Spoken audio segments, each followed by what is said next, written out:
नमस्कार, मैं हूं रचा शर्मा। आप सभी दर्शकों का अन्नदाता कार्यक्रम में स्वागत करती हूं। किसान का जीवन बहुत मुश्किल होता है। वो अपने खेतों में लंबे समय तक काम करता है। उसका ध्यान सदैव फसल में ही लगा रहता है। वो अपनी कड़ी मेहनत की ताकत पर अपना जीवन व्यतीत करते हैं। ऐसे ही किसानों की प्रगति के लिए हम खेती बाड़ी से जुड़ी कुछ महत्वपूर्ण जानकारियां आप तक लाते हैं। हर रोज सुबह आपके सामने हाजिर होते हैं। तो चलिए कार्यक्रम शुरू करते हैं और सबसे पहले देखते हैं क्या है आज के अन्नदाता में। जीरो टिलेज मशीन से आलू की बुआई करना है लाभकारी। जौ की उन्नत तकनीक से बुआई करके ले अधिक पैदावार।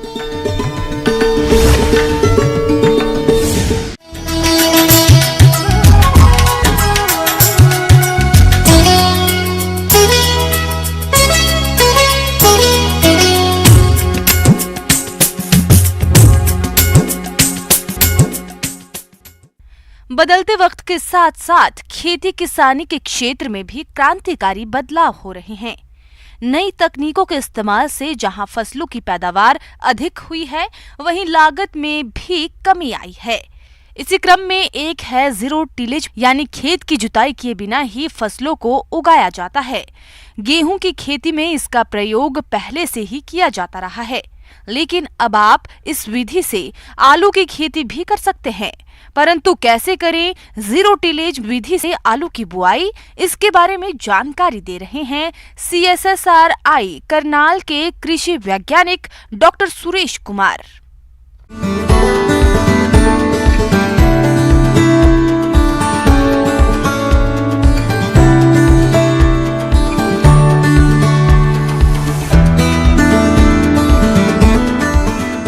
अभी तक जो आलू लगाते हैं वो पुरानी तकनीक जिस परंपरागत तकनीक से लगाते हैं आलू, पहले खेत को जोतते हैं, उसके बाद में उस आलू रखते हैं, मिट्टी चढ़ाते हैं।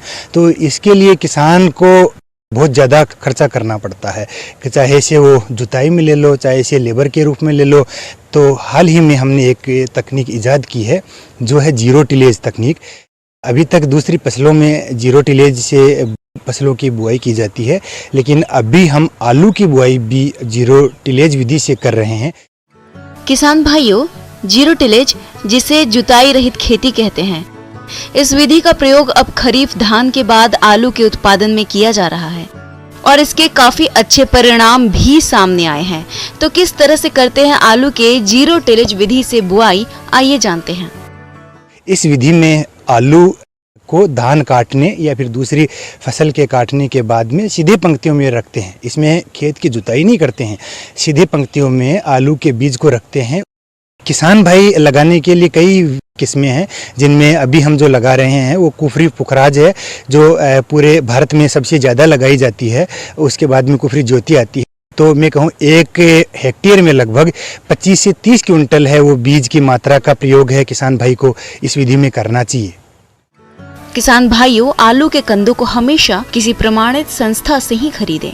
इसके बाद रोगों से बचाने के लिए मैंकोजेब 2 ग्राम दवा को प्रति लीटर पानी में घोलकर कंदों को 10 मिनट तक डूबा रहने दें और उसके बाद इनको निकालकर छायादार स्थान पर ही फैला दें, जिसकी दवा की परत कंदों पर सूख जाएगी। उसके बाद ही कंदों की आप बुआई करें। तो इस विधि से लगाने के लिए किसान भाई ये ध्यान रखे कि ज़मीन पर जब ये रखे तो पंक्ति से पंक्ति की दूरी है वो 40 सेंटीमीटर रखनी चाहिए, एवं एक ट्यूबर से दूसरे ट्यूबर, मैं कहूँ पौधे से पौधे की दूरी है वो 20 सेंटीमीटर किसान भाई को रखनी चाहिए। इस विधि में मैं कहूँ कि खाद है वो बुआई के समय ही पूरा खाद दिया जाता है, चाहे से वो नाइट्रोजन हो, फास्फोरस हो और यूरिया हो। तीनों जो पोषक तत्व है, नाइट्रोजन, फास्फोरस और पोटेशियम, वो बुआई के समय ही दिए जाते हैं। जो उर्वरक है वो साइड में प्लेसमेंट करते हैं। उससे के बाद में जो पुआल होता है, जो धान का पुआल है, उससे उसको ढक देते हैं। एवं उसके बाद में जो स्प्रे किया जाता है, आजकल जो फोलियर स्प्रे के रूप में कई सारे पोषक तत्व हैं, उनका स्प्रे करना चाहिए। पानी की बात करूं तो पहला पानी जब रोपाई के लगभग 10 से 12 दिन बाद में देना चाहिए, एवं अगले पानी है वो जो मृदा में नमी की उपलब्धता के आधार पर देना चाहिए। लेकिन मैं ज़्यादातर बात करूँ तो इस विधि में लगभग 3 और 4 पानी किसान भाई हल्का पानी देते हैं। तो यह ऐसी तकनीक है जो किसान कम समय में मैं कहूँ कि बिना खेत की जुताई किए समय की बचत करते हुए आलू की है वो रोपाई करता है, एवं साथ ही साथ जो पराड़ है जिसमें किसान उसको व्यर्थ समझ के आग लगा देता है।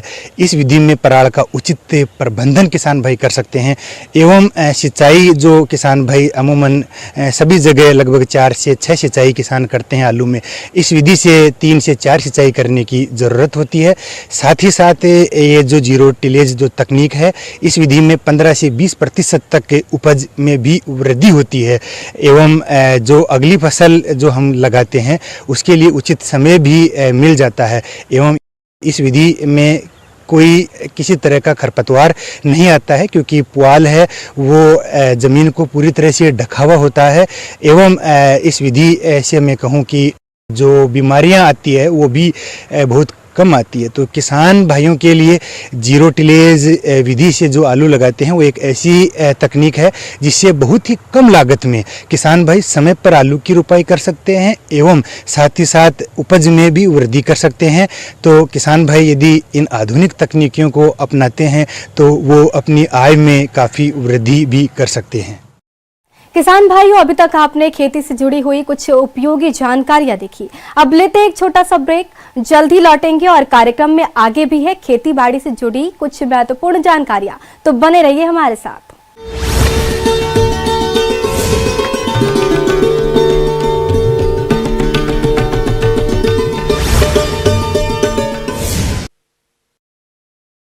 जौ और चारे की अधिक मांग के कारण किसान इसकी बुआई में जुटे हुए हैं। ऐसे में जो किसान जौ की बुआई कर रहे हैं उन्हें चाहिए कि वे उन्नत किस्मों का चयन करके जौ की बुआई करें, ताकि आने वाले समय में चारे और दाने का अधिक उत्पादन लिया जा सके। तो किस प्रकार से करें जौ की उन्नत तकनीक से बुआई, इस बारे में जानकारी दे रहे हैं कालाडेरा जयपुर के सहायक कृषि अधिकारी JS नाथावत।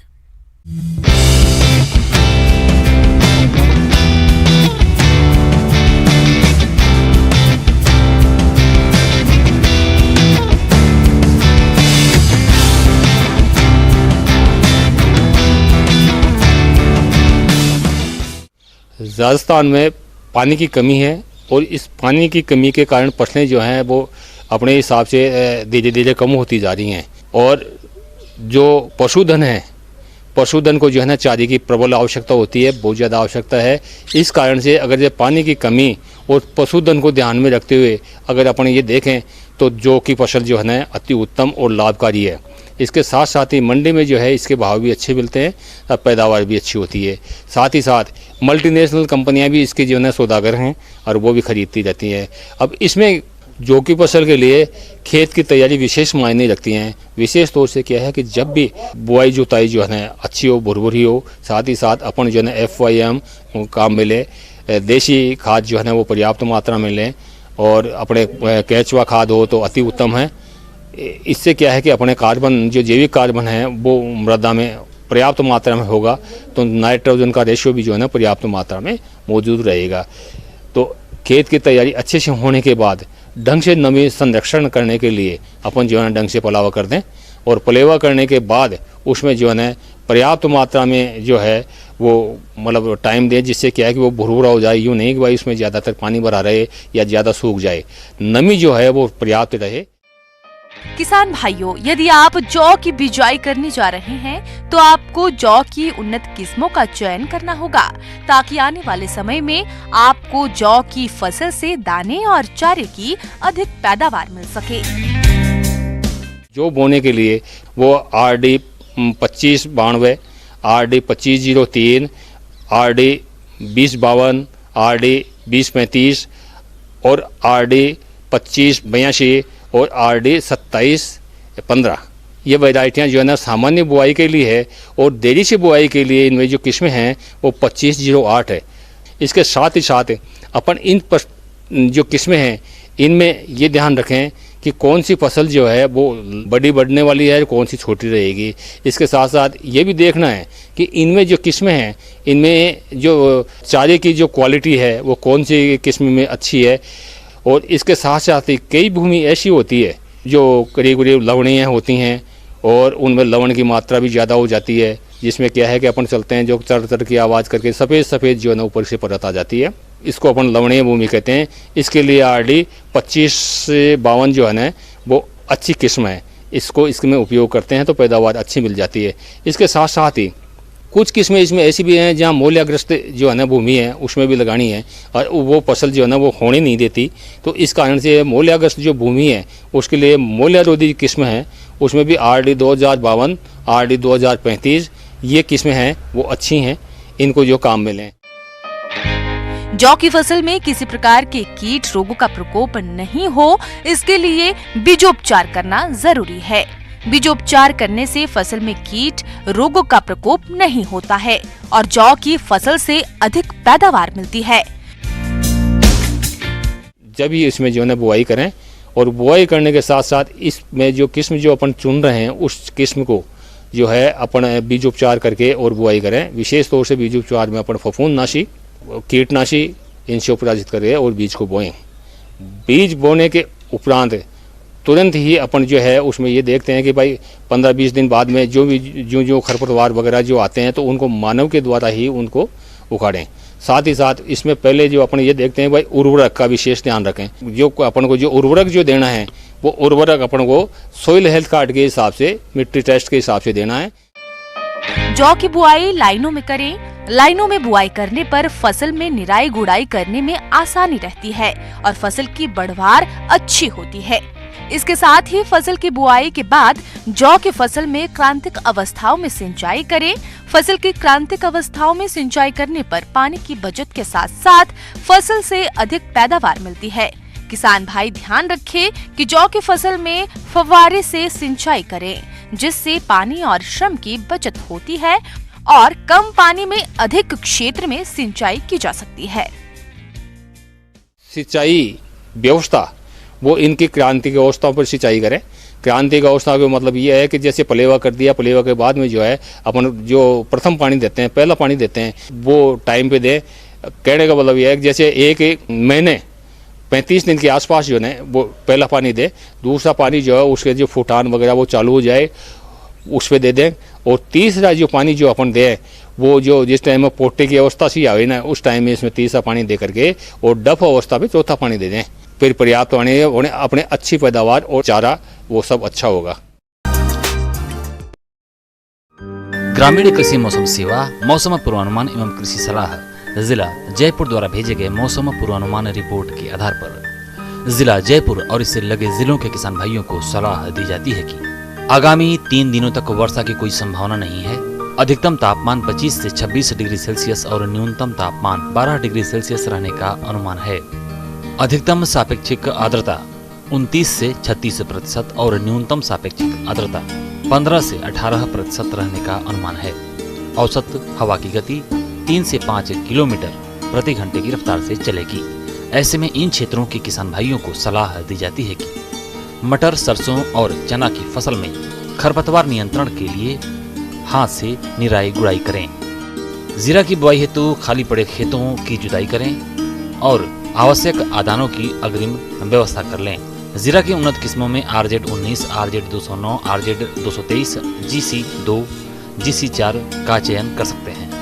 गेहूं की बुआई के लिए खाली पड़े खेतों को जुताई कर तैयार कर लें और आवश्यक आदानों की खरीदारी करें।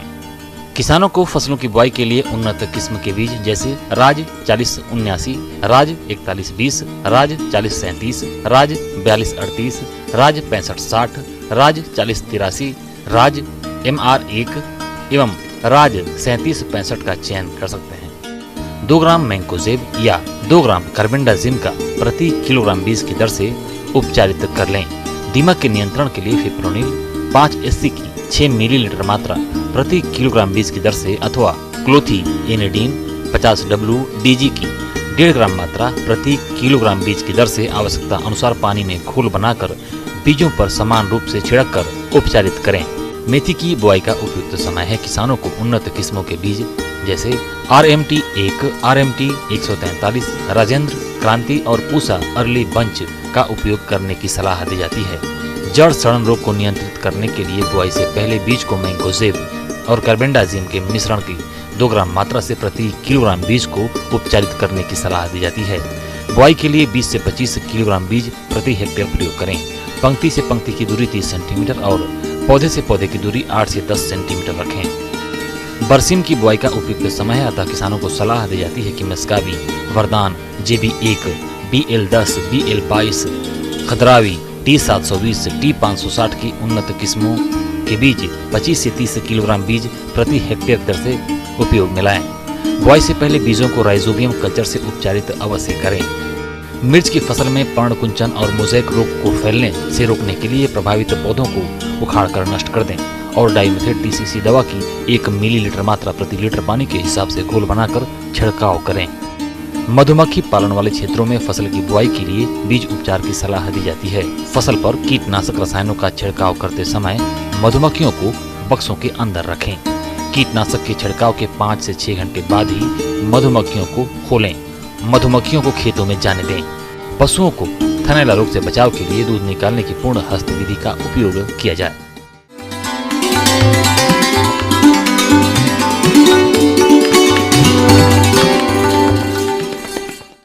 अन्नदाता हेल्पलाइन निःशुल्क फोन संपर्क सेवा के माध्यम से आपके द्वारा पूछे गए प्रश्नों में से 1 या 2 महत्वपूर्ण प्रश्न को हम अपने कार्यक्रम में शामिल करते हैं। इसी के तहत आज का चयनित प्रश्न और उसका जवाब इस प्रकार है। आज के अन्नदाता हेल्पलाइन में जिस प्रश्न को कार्यक्रम में शामिल किया गया है उसे पूछा है गांव जिकड़िया, जिला झालावाड़ के किसान राहुल कुमार ने। आप कलिहारी की फसल में किए जाने वाले जरूरी कार्यों पर जानकारी चाहते हैं, तो राहुल कुमार जी आपकी जानकारी के लिए प्रस्तुत है कार्यक्रम का यह अंश।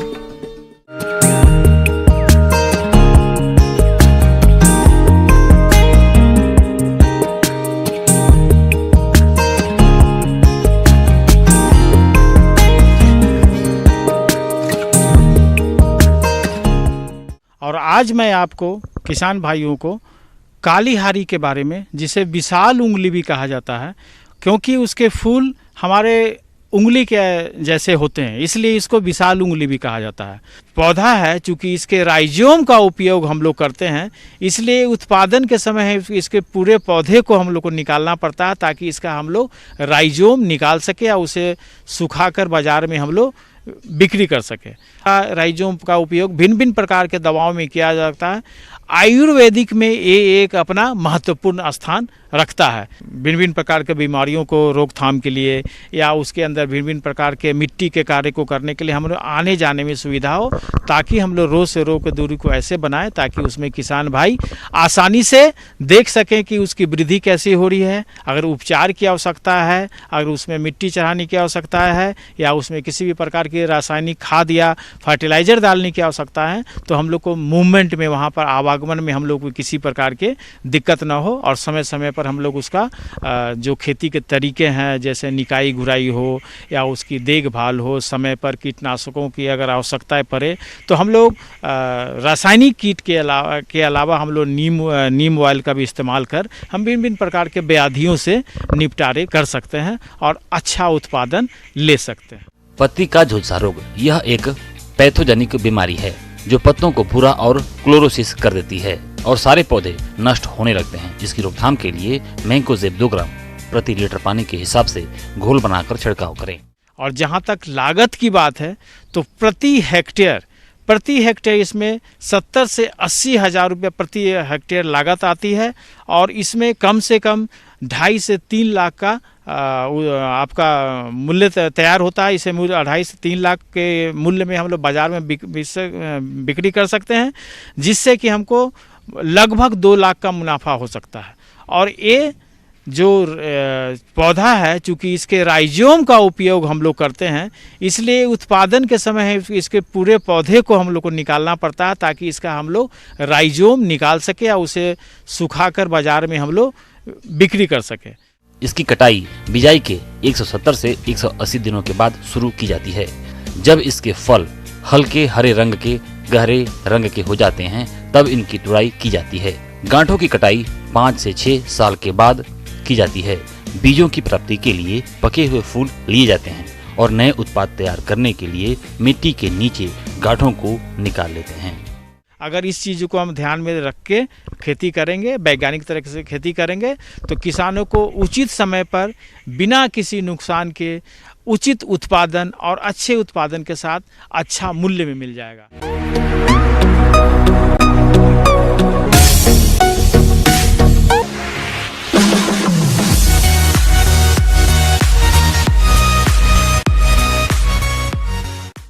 आइए अब एक नजर डालते हैं राज्य के कुछ चुनी हुई मंडियों के प्रमुख फसलों के बाजार भाव पर।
किसान भाइयों, अन्नदाता आपकी सेवा के लिए संकल्परत है। कृषि संबंधित समस्या और सुझावों के लिए आप हमें इस पते पर संपर्क भी कर सकते हैं।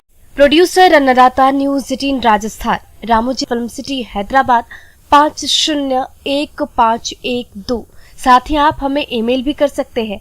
हमारा ईमेल है p18annadattarajasthan@nw18.com। इसके अतिरिक्त आप हमें निशुल्क हेल्पलाइन नंबर 1800889216 पर सोमवार से शनिवार सुबह 10 से शाम 4 बजे के बीच संपर्क कर सकते हैं।